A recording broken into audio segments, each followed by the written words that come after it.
Today's video was originally supposed to be another video which involved video games, and I will get to that, but right now I saw a video that I simply have to take a look at. Kurzgesagt is one of those channels that my mind is pretty divided on. I like some of their videos, but I completely dislike others. They're technically like the infographics show, only they upload a lot less. They're pretty left-leaning and also tend to come to conclusions based on emotions. But not only that, they sometimes contradict themselves in a few videos. Like, they made a video on the topic at hand, but then also made a video on promoting non-proliferation shortly after that. I'd like to start the response by answering their question. No, war is not over. And that is what we can see all over the world. It's very easy for a beauty pageant to say that her biggest desire is for world peace, and now other channels like Vox have made that case. But just like so many arguments for world peace, such as how economic interdependence or diplomacy or sanctions could deter countries from going to war with each other. However, all these arguments fall under the same pillars that hold the nuclear deterrence argument, and with that, all their flaws come too. Let's see if Kurzgesagt follows in those same footsteps. Violence and war. The insane brutality of ISIS continues. The Russians are invading Ukraine, and the Palestinians and Israelis continue to slug it out. Does that make you feel gloomy? Well, don't. Because if you look at the numbers, war actually seems to be going out of fashion, while the global population is at an all-time high. It seems that we live in the most peaceful period in human history. How is this possible? That is true, we do live in the most peaceful period in human history, but let's not forget that war is still very much prevalent, and in this day it is very easy to actually instigate one.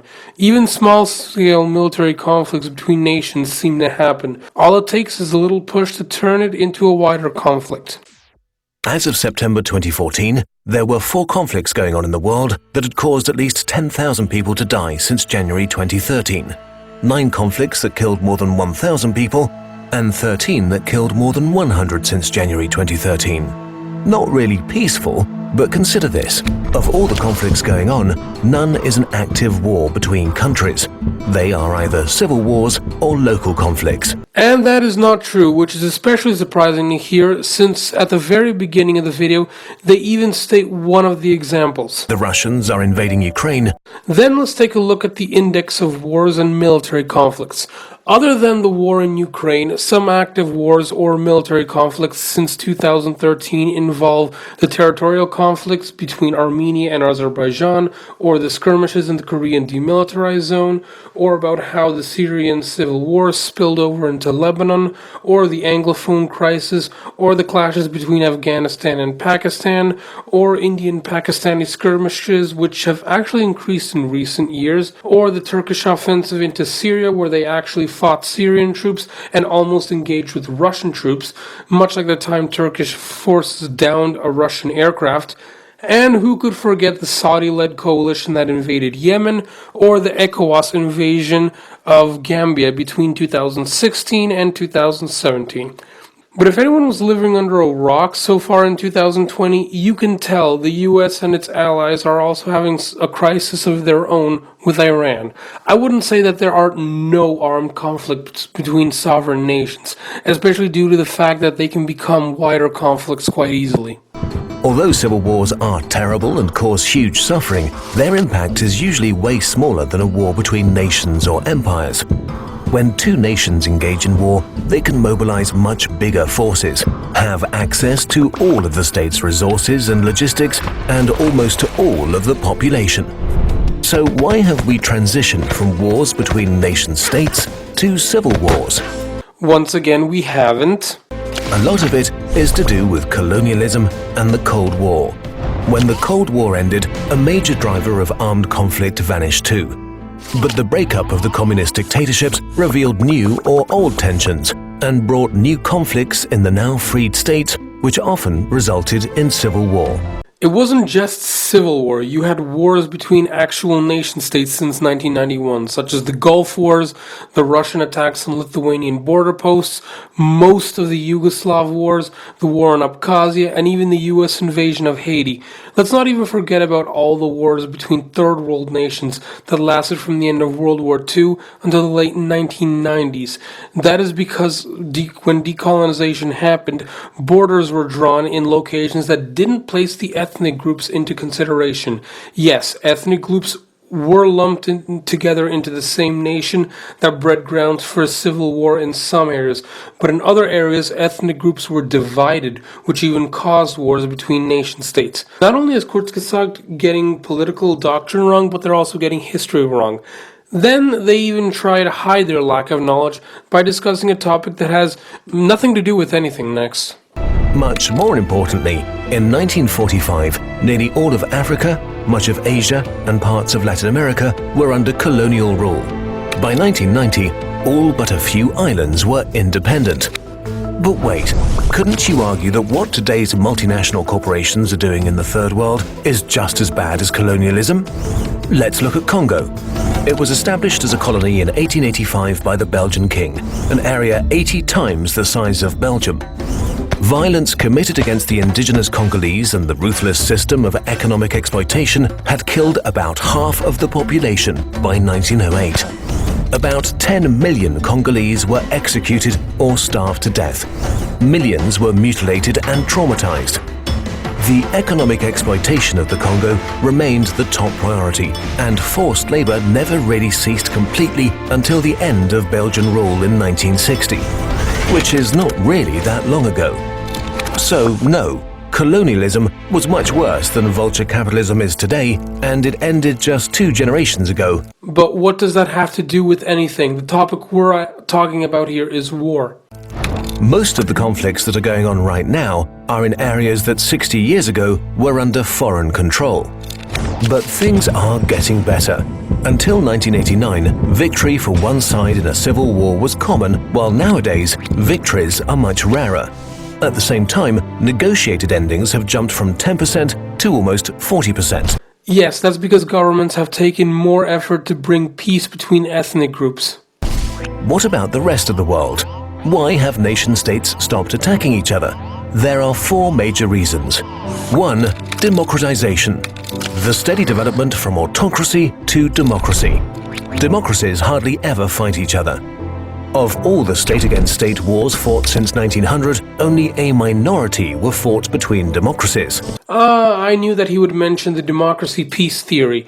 Now, that would be a good argument, but it falls under the same criticism that nuclear deterrence does, too.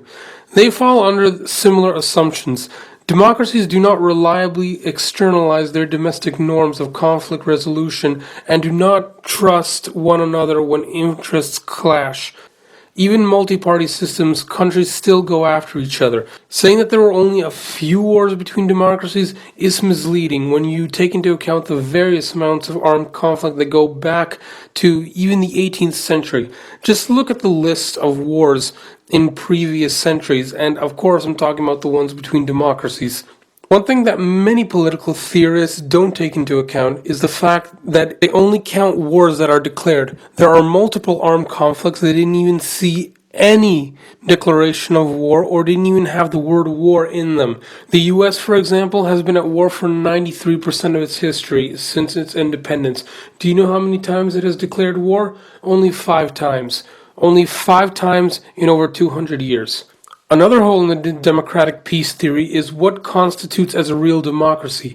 The official name for North Korea, for example, is the Democratic People's Republic of Korea, but due to intense corruption in the government, it doesn't satisfy any of the criteria. In theory, the Democratic Republic of Congo is also a democracy, but doesn't act like one due to so much corruption. The same can be said about Turkey, Syria, or Russia. And another loophole in the democratic peace theory is maybe a national coup or a false flag attack. Both of these things have always been instigators of war for a long time. There is no guarantee that democracy will overcome this and lead to peace. 2. Globalization. War is just not as effective at achieving economic goals as it used to be. Today, it's almost always cheaper to buy resources on the global market than to seize them by force.